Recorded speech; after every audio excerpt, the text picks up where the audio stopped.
10th class తర్వాత ITI చేయొచ్చా madam అని అడిగారండి. అంటే దానికి ఫ్యూచర్ ఉంటుందా అని. సో ఫస్ట్ ఆఫ్ ఆల్ ఏంటంటే ఐటీఐ అనేది లాస్ట్ ఆప్షన్ కాదు.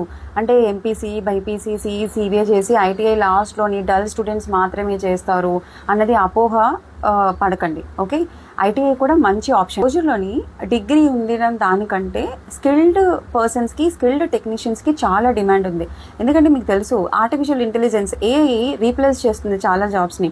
కానీ ఇంకొక 30-40 ఇయర్స్, 50 ఇయర్స్ వరకు ఈ స్కిల్డ్ టెక్నీషియన్స్ని రీప్లేస్ చేసే ఏఐ టెక్నాలజీ అంత ఫాస్ట్గా ఏమి రాదు.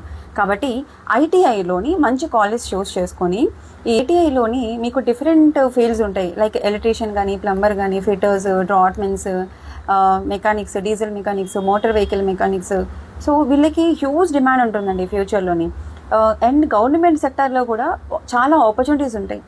రైల్వేస్లోని, గవర్నమెంట్ సెక్టార్ కంపెనీస్లోని, మ్యానుఫ్యాక్చరింగ్ యూనిట్స్లోని, ఆటోమొబైల్స్లోని ఇలా చాలా చాలా వాళ్ళకి ఆపర్చునిటీస్ అనేవి ఉంటాయన్నమాట.